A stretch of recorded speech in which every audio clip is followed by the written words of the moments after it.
celebrar otra jornada de reflexión metropolitana. Quiero darle la bienvenida en nombre del Ministerio de Gobierno de la ciudad, en nombre del ministro Emilio Morzó, con quien estamos trabajando en la ciudad estas cuestiones para mí tan relevantes de la agenda metropolitana. Estamos pensando a la ciudad integrada, al conurbano, no de espaldas, trabajando, estudiando y articulando los temas que creemos que son de naturaleza metropolitana per se, tanto en cuanto a lo que es promover una conciencia sobre el tratamiento conjunto de estos temas, como en la intención de generar espacios de gobernabilidad metropolitana. Uno en el que estamos trabajando es la Agencia de Transporte, que a poquito avanza por suerte para una planificación conjunta del transporte, pero también la salud, los residuos y otras cuestiones que, más allá de las jurisdicciones, son de naturaleza metropolitana, es decir, trascienden las fronteras jurisdiccionales. Con estos espacios como el de hoy, nosotros lo que pretendemos es poner en discusión esta agenda, contribuir a que esta discusión se propague, se difunda en los ámbitos de la sociedad civil, en los ámbitos políticos, y por qué no también de la opinión pública a través de los medios de comunicación. Y siempre nos interesa mucho, como hacemos en el caso de hoy, traer a expertos internacionales, no con ánimo de copiar, sino con ánimo de estimularnos, de promover el sano debate de lo nuestro a partir de lo que han hecho otros. Este es el tercer foro o jornada que hacemos. En el primero tuvimos, entre otros invitados, a quien conduce la Agencia de Transportes de Madrid, que es un administrativo. La vez pasada tuvimos a gente de París y tuvimos a la intendenta de Montevideo, que nos habló de lo que están haciendo allí en Uruguay, en el área metropolitana de Montevideo y alrededores. Y hoy nos da mucho placer recibir a Marcel y a Ciro. Después los van a presentar. Quiero agradecerles por la presencia hoy aquí. Ciro además tiene una responsabilidad de gestión muy importante, quizá en el sistema más grande de autotransporte de nuestra región, que es el de la ciudad de San Pablo en Brasil. Yo creo que va a ser muy interesante poder escucharlo. Y también, por supuesto, al amigo Germán Bussi, porque lo que queremos es contar cuál es la idea de movilidad que tiene la ciudad de Buenos Aires. Germán trabaja en la Subsecretaría de Transporte de nuestro gobierno, y siempre, por supuesto, con una mirada metropolitana, más allá de que la construcción termina en la General Paz y en el Riachuelo. Todo lo que hacemos, el equipo que conduce Guillo Dietrich, tiene un correlato de impacto también en el conurbano y en coordinación con los otros gobiernos de la metrópoli. Por eso quiero agradecer la presencia de los amigos de la Nación. Allí está Alejandro Pandra, con quienes tenemos un muy buen diálogo en función de lo que ojalá sea prontito una agencia de transporte para el AMBA. También quiero agradecer la presencia de gente de Rosario, con quienes he conversado bastante y estamos tratando de compartir experiencias en cuanto al manejo del metropolitano, del urbanismo y de la planificación. Y agradecerle mucho a Andrés Portagaray, que es un referente de estos temas y del debate de la movilidad con el Instituto para la Ciudad de Movimiento. Nos va a moderar esta mesa. Es un gran aliado en lo que es esta, para mí, necesaria unión o trabajo en conjunto entre la sociedad civil, el pensamiento y la gestión pública, ¿no? La fábrica del movimiento es el libro, ahora él les va a contar un poco de eso, e introducir este panel que tiene que ver con uno de los temas cruciales de las metrópolis, que es la movilidad, ¿no? Como decimos a veces, es la sangre de una ciudad. La movilidad, el transporte, es el derecho de derechos, porque es el que permite que la sociedad acceda al derecho al trabajo, al derecho a la educación, al derecho a la cultura, etcétera, etcétera. Así que por eso, por la relevancia del tema, quisimos dedicarle este primer panel a la movilidad. Y luego vamos a presentar luego un coffee break o de un receso de café, para decirlo en nuestro idioma. Vamos a presentar un esfuerzo que estamos haciendo, que es un estudio que implica también indicadores, índices, para empezar a evaluar qué grado de cohesión hay dentro de la metrópolis. Es decir, cuáles son las percepciones de los ciudadanos y qué nos dicen los indicadores cuando nos miramos hacia adentro y hablando de los 15 millones de habitantes que somos en la metrópolis. Tanto la Cava, la ciudad con sus 3 millones, como el conurbano oeste, norte y sur. Así que los dejo en buenas manos con Andrés y gracias a ustedes por la presencia. Buenos días. Para mí es un gusto entonces presentar a este primer panel de la mañana en este ámbito de la legislatura, que ha estado particularmente activa, creo, anoche, se han tomado larga cantidad de leyes. Entonces es bueno combinar la actividad propia con la actividad de reflexión en este ámbito y hacerlo con Diego Valenzuela y el área de coordinación metropolitana, que tiene entre sus temas centrales el tema de la movilidad urbana, como lo decía recién Diego. Yo voy a presentar el panel de esta mañana. Va a empezar Germán Musi, que tiene una responsabilidad institucional en la ciudad, ha estado a cargo, digamos, dentro de la Subsecretaría de Transporte y Tránsito, uno de los actores principales del proyecto del Metrobús, pero no solamente, también va a dar una visión un poquito más amplia, así que ahora lo vamos a escuchar. Está Marcel Spetz, acá en el medio. Marcel es el presidente del Consejo Científico y de Orientación del Instituto para la Ciudad en Movimiento, que tiene sede en París. Es arquitecto, urbanista e ingeniero flamenco. Es profesor emérito de la Universidad de Leuven. Ha sido profesor invitado también en el Festival School of Design de Harvard y también ha estado coordinando, bueno, toda la responsabilidad institucional en el urbanismo y la arquitectura del país flamenco. Así que también nos va a traer una reflexión sobre estos temas. Y actualmente, entre otras cosas, está coordinando el plan de Nantes, que es la ciudad además de la que es alcalde el actual primer ministro de Francia. Y tenemos también invitado a Ciro Biderman, que es el director y jefe de gabinete de Espetrans, que es la empresa que está a cargo de la gestión, planificación y dirección del transporte público automotor en San Pablo. Pero además, Ciro viene de la academia, es doctor en economía de la Fundación de Tulio Vargas, es un postdoctorado en MIT, ha sido fellow del Lincoln Institute, especialmente dentro de la economía urbana, y bueno, creo que podamos tener una reflexión que junta la cuestión más científica con la experiencia actualmente de la gestión. Yo quisiera decir dos palabras del contexto, además en el que han venido acá, muy cortitas, un poquito de disparadores y después pasar al debate. Ellos vinieron para la presentación de un libro que se llama La Fábrica del Movimiento, que ha sido publicado con el Café de las Ciudades y que recopila 16 casos de políticas públicas en materia de movilidad urbana en América Latina.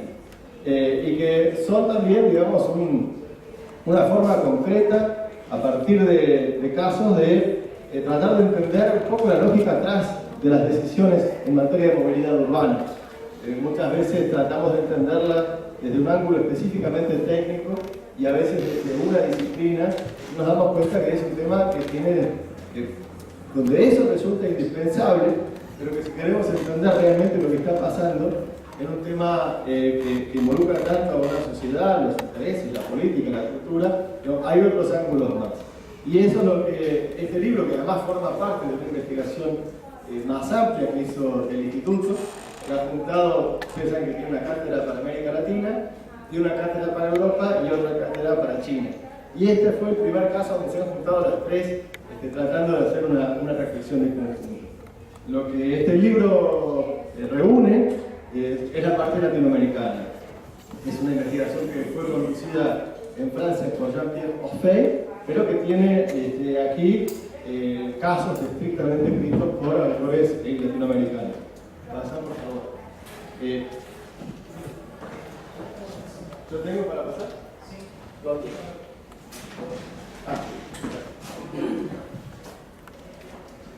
Ok, entonces yo muy brevemente, y además son algunos de los elementos que sirven para el debate, los capítulos se han reunido, digamos, en 4 grandes temas. Uno, que es la movilidad activa, el espacio de los peatones y el espacio también creciente de los ciclistas en el sistema de movilidad urbana que pasa en las ciudades. Otro, que es el espacio público de la movilidad, las estrategias frente a la congestión. medida que las ciudades van teniendo cada vez más tráfico, más autos, ¿qué es lo que se hace?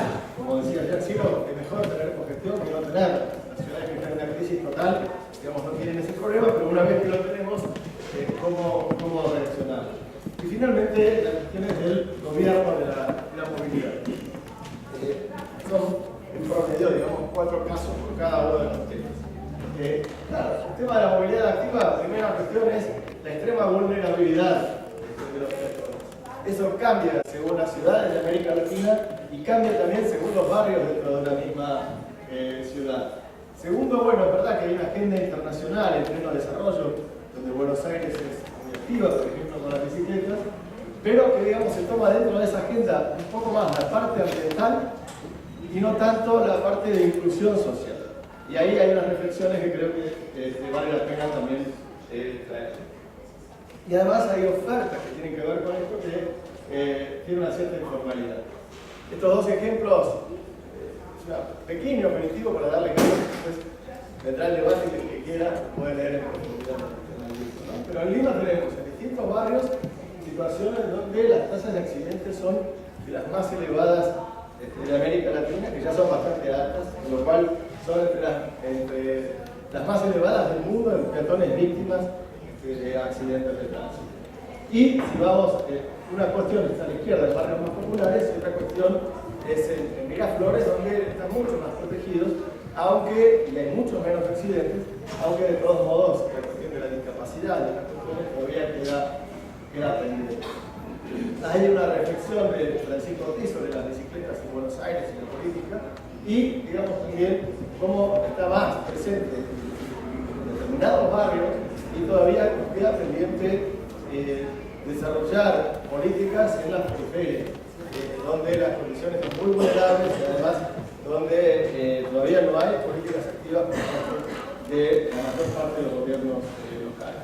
Y hay otro caso del bicitaxismo en Bogotá que cubre servicios, digamos, capilares en zonas de la periferia y tiene un contenido más social.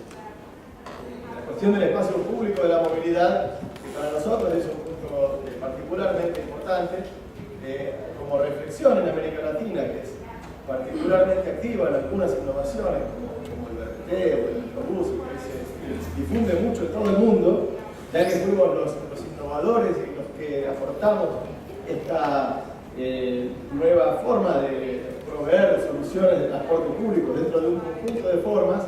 Aquí se ofrece un poco un aprendizaje de en qué medida estas nuevas formas aprovechan para generar urbanidad o, digamos, en algunos casos perdemos un poco la oportunidad. Hay ejemplos en Bogotá, en Lima y en el propio metro de Santiago, y también en la periferia de Río. Y, digamos, el desafío que ocurre en lugares de las áreas metropolitanas, cuando en un eje se mejora mucho la circulación, pero en el otro eje, digamos, se corta. Tratar de tener una reflexión en ese sentido.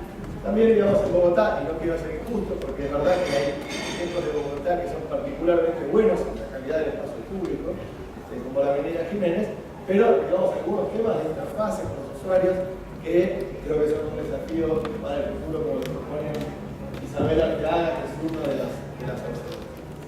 Y después, digamos, frente a la congestión, es como distintos tipos de estrategias, ¿no?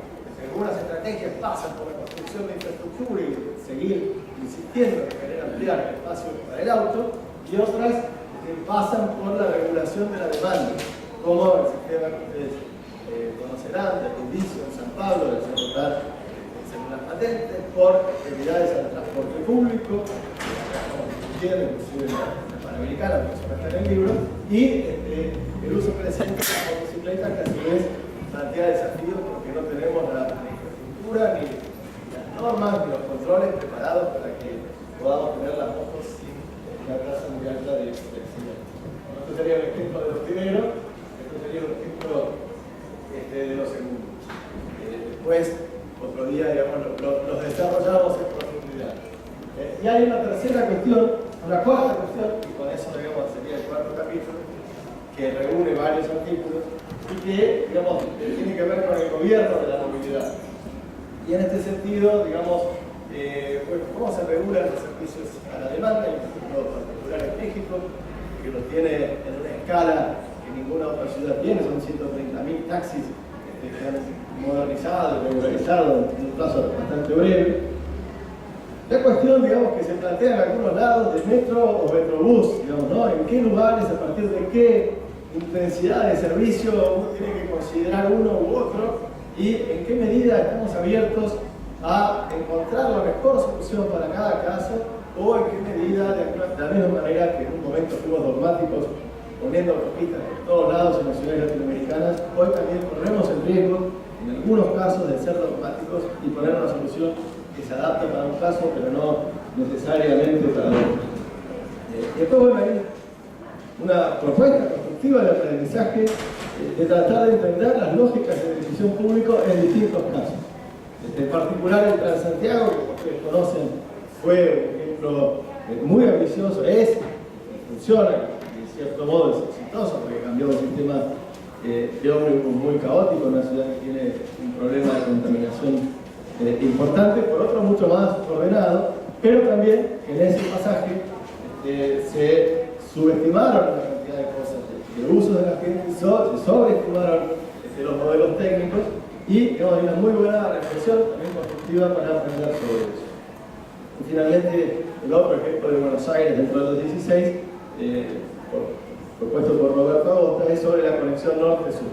Y, de nuevo, digamos, de qué manera, por supuesto que el Metrobús es una gran innovación y seguro que Germán nos va a hablar un poco, y aprovecha mucho mejor la superficie y ha permitido hacer un uso mucho más intensivo de la infraestructura que existe en superficie, pero digamos que en la infraestructura más pesada todavía se reflexiona en carriles un poco atomizados sobre la infraestructura vial, sobre los subtes y sobre eventualmente una red de empresa regional que permita unir los trenes entre el norte y el sur. Así que bueno, básicamente esos son los puntos. Eso fue el pretexto que nos había, la publicación de este libro, que nos había permitido hacer la convocatoria, y en ese marco es que quisimos contribuir con Diego y el área de coordinación metropolitana y varios de los amigos que están aquí presentes a estas reflexiones digamos, sobre la cuestión metropolitana. Así que yo no me extiendo más en la introducción. Tenemos el material para aportar, digamos, a estas reflexiones y invito entonces a Diego a